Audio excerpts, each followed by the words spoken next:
नमस्कार दोस्तों, हर हर महादेव, जय श्री कृष्णा, राधे राधे। दोस्तों स्वागत है आप सभी का हमारे इस धनतेरस जो हम लोग मनाते हैं। यहाँ जितने विद्वान बैठे हैं बाबू लोग, इसमें गरीब भी लोग हैं, अमीर भी है। कोई सोना खरीदता है, कोई चांदी खरीदता है, कोई स्टील का बर्तन खरीदता है, कोई लोहा खरीदता है। लेकिन हम निवेदन करेंगे, लोहा खरीदने वाले लोगों से एक निवेदन जरूर करेंगे कि कम धनतेरस के दिन आप लोहा मत खरीदो। लोहा समझ रहे हो, लोहा खरीदना है तो स्टील का पात्र, थोड़ा चम्मच खरीद लो, कोई पात्र खरीद लो, गिलास खरीद, लोटा खरीद लो। अगर थोड़ा सा ऊंचाई है, छोटा सा चांदी भी मिलता है, 200 रुपए की भी चांदी मिलेगी। ध्यान से सुनना मेरी बात को, 200 रुपए की चांदी खरीदोगे, आप अपने जीवन में इसको गांठ बांध लेना कि चांदी मेरा क्या कर रहा है।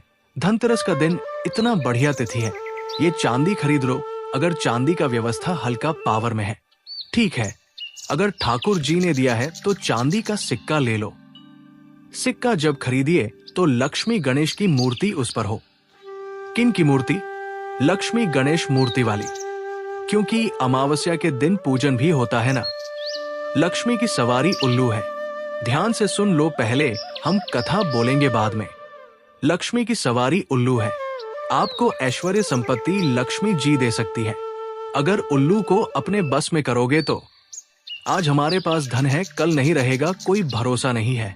लेकिन ये पूजा करने वाला व्यक्ति कभी गरीब नहीं होगा। मैं बोल रहा हूँ, ये जो मैं बता रहा हूँ ना, ये पूजा करने वाला व्यक्ति कभी गरीब नहीं होगा। ठाकुर जी की कृपा सदैव बनी रहेगी। कैसे? तो गणेश लक्ष्मी की मूर्ति खरीद करके अमावस्या के दिन पूजन करो। अगर आपका व्यवस्था है तो सोना, अगर छोटा भी सोना मिलता है, खील भी मिलता है, सोने का छोटा पात्र भी मिलेगा, एक कण भी मिलेगा। इससे ऊंचा पद सोना का हो जाता है। सोना जब खरीदे सोना, चांदी अगर दोनों व्यवस्था है तो दोनों ले लो, और चांदी का व्यवस्था है तो चांदी ले लो। ये दोनों चीज खरीद करके आप अमावस्या के दिन विधिवत पूजन करो उसका। तिरस के दिन पूजा हम लोग नहीं करते हैं। अमावस्या के दिन उस मूर्ति का, चाहे चांदी का, चाहे जो भी बर्तन लिए हो ना, अमावस्या के दिन पूजन होता है। अमावस्या के दिन विधिवत पूजन करो।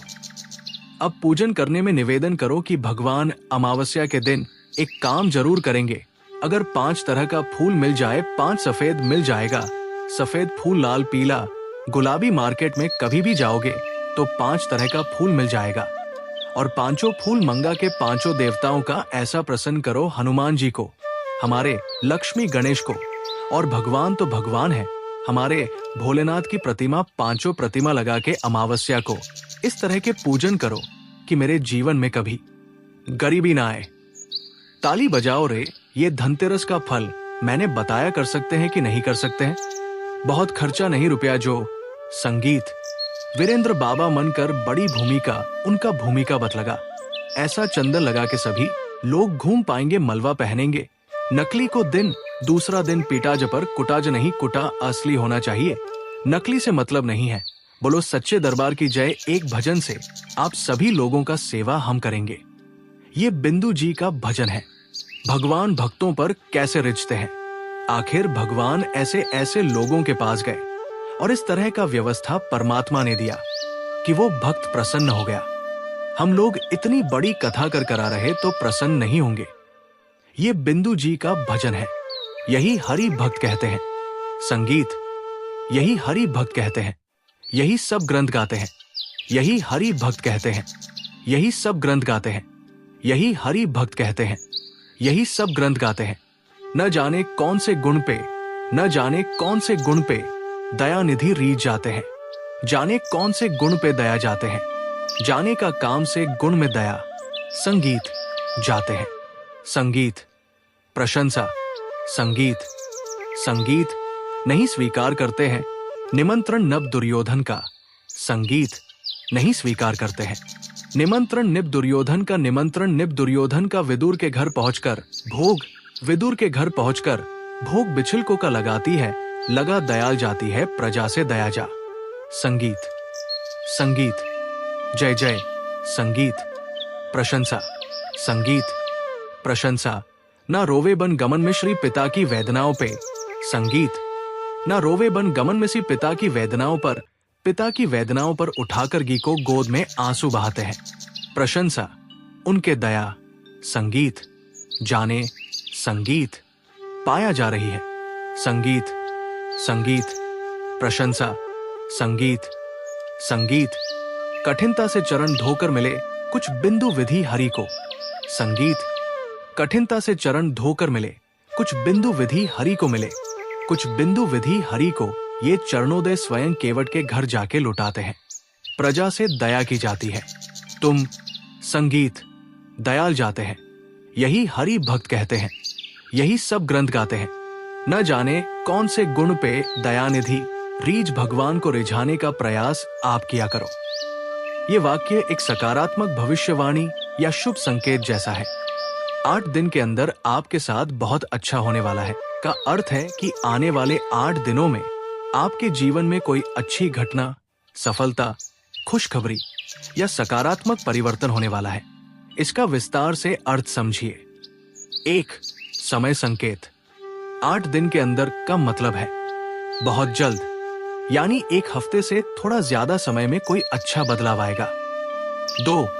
बहुत अच्छा होने वाला है का भावार्थ। ये वाक्य जीवन के किसी भी क्षेत्र जैसे काम, धन, प्रेम, सेहत या परिवार से जुड़ा हो सकता है।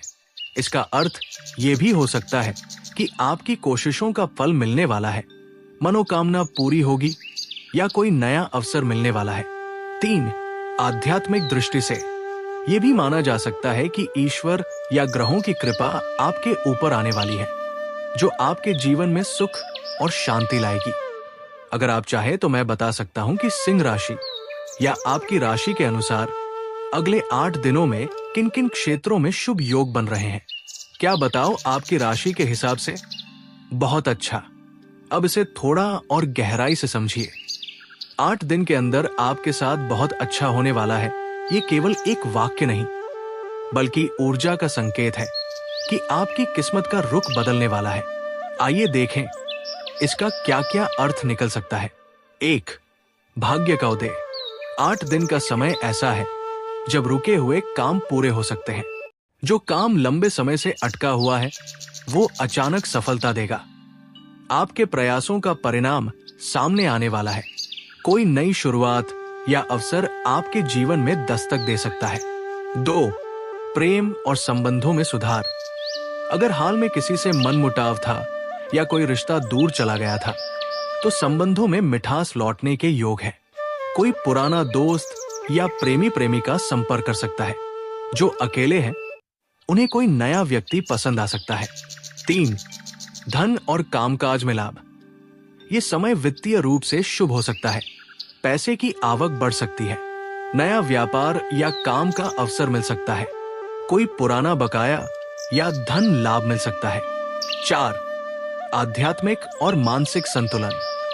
आपके जीवन में आत्मिक शांति और आत्मविश्वास बढ़ेगा। आप खुद को अधिक मजबूत महसूस करेंगे।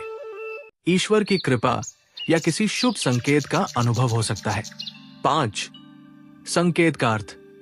कभी कभी ऐसा वाक्य तब आता है जब ब्रह्मांड या देवी देवता आपको संकेत दे रहे होते हैं कि तुम्हारी मेहनत और भक्ति अब रंग लाने वाली है।